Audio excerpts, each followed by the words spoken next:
Selamat siang, nama saya Gabriela Kalista dengan NIM 205200230. Hari ini saya akan mempresentasikan terkait pidana pokok yang diatur dalam pasal 10 KUHP dan juga akan dilanjutkan dengan sesi tanya jawab dengan pihak luar yang akan saya undang. Oke, jadi pertama itu saya akan mempresentasikan terkait pidana mati dan juga lapas. Nah, sebenarnya itu tentang pidana mati dan lapas itu diatur di dalam pasal 10 KUHP, di mana pidana mati itu merupakan salah satu pidana pokok yang terberat. Dan juga lapas itu adalah tempat di mana untuk menampung orang yang dikenakan pidana penjara atau pidana kurungan. Nah, kemudian pidana mati itu sendiri diatur dalam UU Nomor 5 Tahun 1969 tentang tata cara pelaksanaan pidana mati yang dijatuhkan oleh pengadilan di lingkungan peradilan umum dan militer.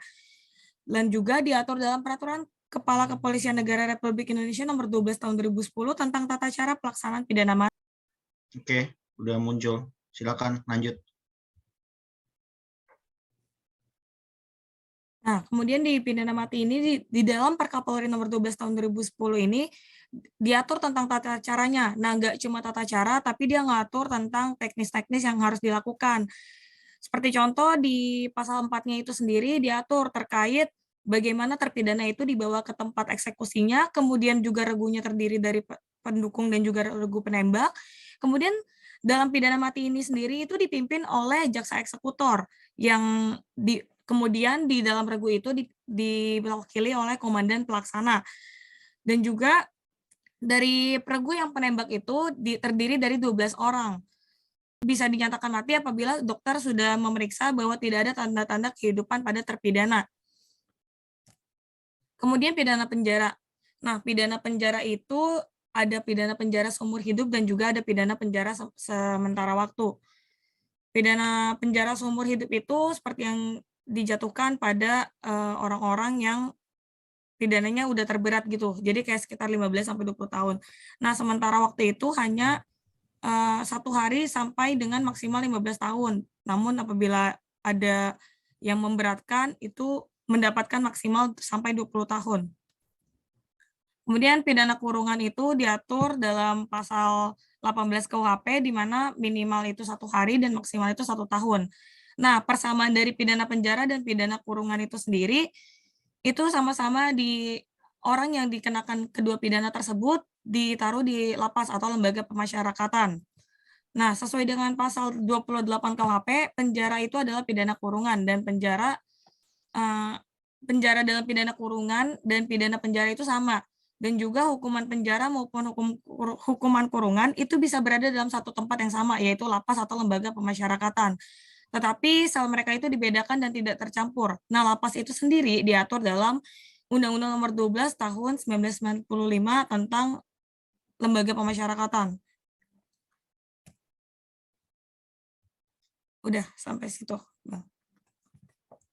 Hanya itu aja nih? Iya. Oke, bisa kembali ke slide awal? Berarti saya tanya jawab sekarang ya? Iya, iya. Oke, kembali ke slide awal. Paling pertama. Ini. Oke, sebenarnya berarti pidana pokok yang diatur di pasal 10 KUHP itu apa aja? Pidana mati, penjara, kurungan, denda, dan tutupan. Berarti tutupan diatur di pasal 10 KUHP? Iya, diatur.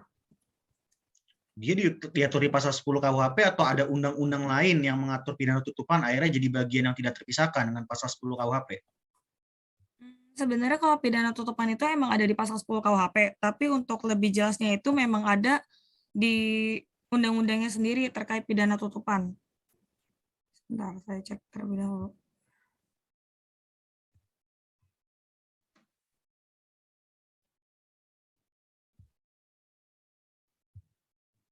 Ya, pidana tutupan itu diatur di UU Nomor 20 Tahun 1946 dan juga untuk lebih lanjutnya itu di Peraturan Pemerintah Nomor 8 Tahun 1948. Jadi pertanyaan saya, pidana tutupan itu sudah ada dari original pasal 10 KUHP-nya atau belum? Oh, belum. Jadi emang dia udah ada UU-nya terlebih dahulu, kemudian dimasukkan ke dalam pasal 10 KUHP. Oke, nah berarti itu ya sebenarnya yang patut diperjelas ya, patut diperjelas itu bahwa sebenarnya pidana pokok menurut pasal 10 KUHP itu hanya 4. Gitu. Nah, ini sebenarnya pertanyaan jebakan tapi basic gitu yang bisa jadi ditanya gitu loh, kalau ke universitas-universitas yang teori hukum pidananya kuat akan nanya tuh pidana pokok menurut pasal 10 KUHP itu apa sih? Nah, jadi jawabannya juga harus jelas gitu loh. Jadi kalau saya ditanya gitu, saya akan jelasin dulu awalnya pidana pokok menurut pasal 10 KUHP hanya ada 4, mati, penjara, kurungan, dan denda. Namun setelah ada undang-undang sekian, pidana tutupan menjadi bagian dari pidana pokok yang terintegrasi ke pasal 10 KUHP. Itu harus ada distingsinya sebenarnya. Gitu ya. Oke, next.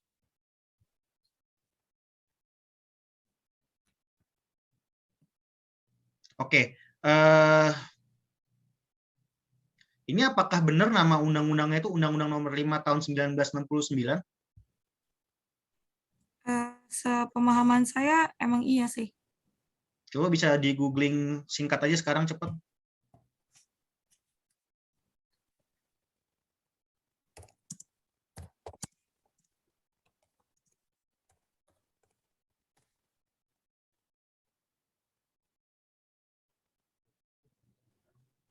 Nah, itu beda tuh undang-undangnya.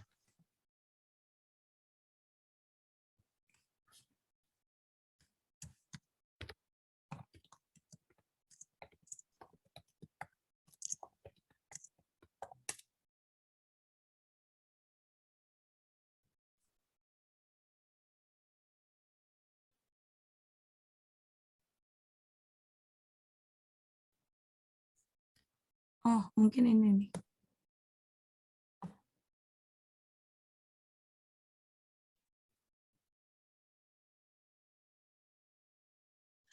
Ya, berarti apa tuh Undang-Undang Nomor 2 PNPS tuh apa PNPS? NPS itu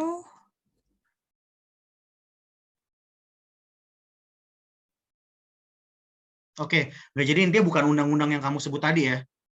ya. Oh, berarti ada kekurangan. Coba kembali ke slide lagi.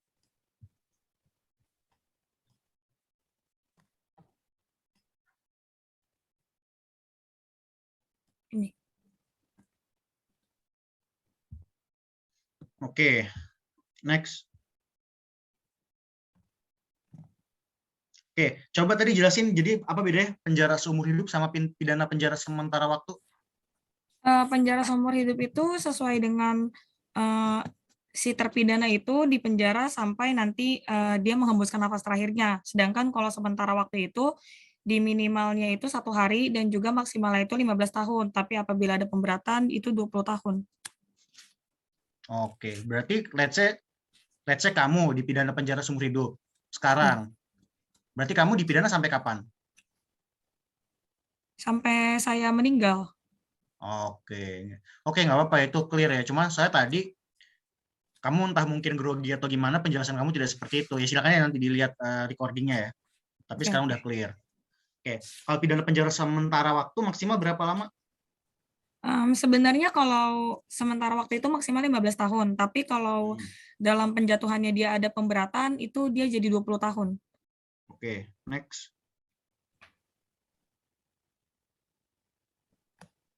Oke,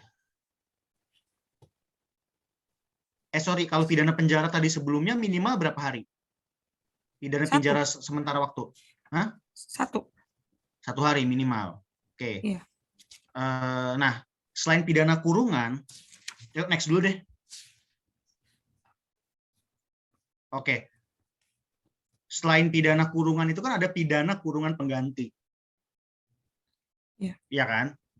Pidana kurungan pengganti itu apa sih? Pidana kurungan pengganti itu sepemahaman saya itu untuk menggantikan seseorang yang tidak mampu membayarkan pidana denda. Oke. Maksimal berapa lama? Untuk kurungan pengganti itu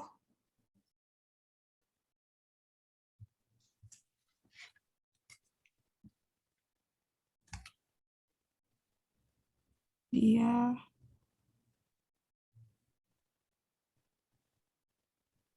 hmm, Kalau maksimalnya saya lupa sih sejujurnya. Oke, maksimalnya 6 bulan, dalam hal ada pemberatan berarti 8 bulan kurungan pengganti kan. Coba next dulu slide-nya. Oke, tadi kan kita nyebutin ya bahwa kalau penjara itu sebenarnya maksimal 15 tahun, tapi kalau ada pemberatan jadi 20. Tadi ada pemberatan-pemberatan lain ya, kurungan pengganti maksimal 6 bulan, tapi kalau pemberatan 8 bulan. Sebenarnya dimaksud pemberatan itu apa sih yang membuat keadaan menjadi berat, akhirnya pidana jadi bisa lebih daripada itu? Mungkin kalau contoh pemberat itu biasa, kalau misalkan di pasal 55 KUHP itu dilakukan secara bersama-sama, nah itu memberatkan tindakan dia. Jadi itu biasa di dalam pidananya itu ditulis, ditambah 1/3 dari ancaman pidana, kayak gitu. Emang itu? Emang kalau bersama-sama jadi lebih berat? Iya, itu secara bersama-sama bisa diperberat dan juga kalau misalkan, contoh dilakukan terhadap, layanan publik, itu bisa memperberat juga. Yakin? Kalau kemarin tuh saya sempat membaca tentang UU ITE dan memang saat itu dilakukan misalkan terhadap layanan publik, itu pidananya itu bisa diperberat sampai 1/3 dari yang memang dijatuhkan. Nggak, oke, gini. Gini. Alasan pemberat di pidana itu memang alasan-alasan yang diatur di undang-undang. Tadi kita melebar ke ini itu. Menurutku itu undang-undang khusus ya. Kita undang-undang khusus gitu loh. Tapi kalau kita berbicara tadi kapital selekta hukum pidana, yang saya tangkap kita harus hukum pidana umum, tunduk ke KUHP. Nah, berarti konfliknya saya nanya, pemberatan yang dimaksud dalam KUHP itu apa aja?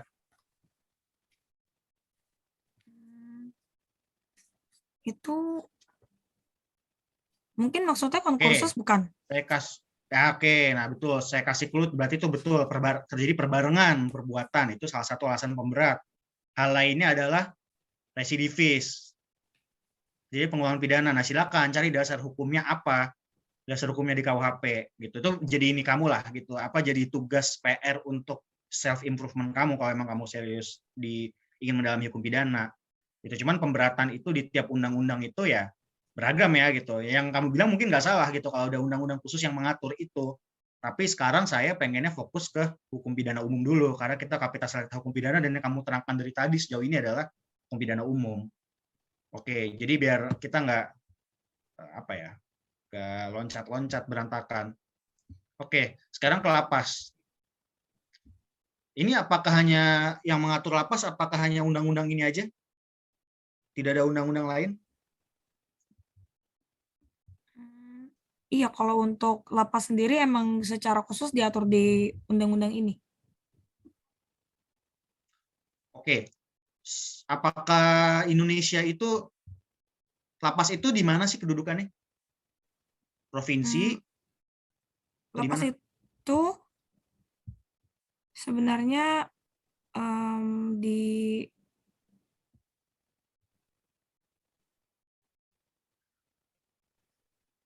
Oke, ini karena memang waktunya ibu. sudah lewat ya, lewat dari targetnya. Jadi saya ingin apa ya? Jadi ini pertanyaan buat lagi-lagi buat self improvement kamu aja. Lapas itu menurut amanah undang-undang itu gimana sih? Apakah berkedudukan di provinsi, ibu kota kabupaten dan lain-lain dan apakah faktanya amanah undang-undang itu dilaksanakan? Nah, itu jadi PR buat kamu lah gitu, buat self improvement kamu aja gitu loh. Nah, terus ya kenyataannya banyak ya orang udah dipidana di rutan Salemba, rutan Cipinang. Apakah dia nggak di lapas? Itu maksudnya apa tuh ketika orang ngomong dipidana di rutan Salemba, di rutan Cipinang? Itu emang lapasnya tidak ada atau memang lapasnya ada tapi overcrowded jadi akhirnya dititipkan di rutan gitu atau bagaimana gitu loh. Coba dicek ya kondisi realnya itu apakah memang apakah apakah terpidana itu memang ditaruh di lapas ya, dibina di lapas atau memang bisa dititipkan ditaruh di tempat selain lapas gitu. Yaitu untuk personal improvement kamu aja. Next. Udah, ini slide terakhir.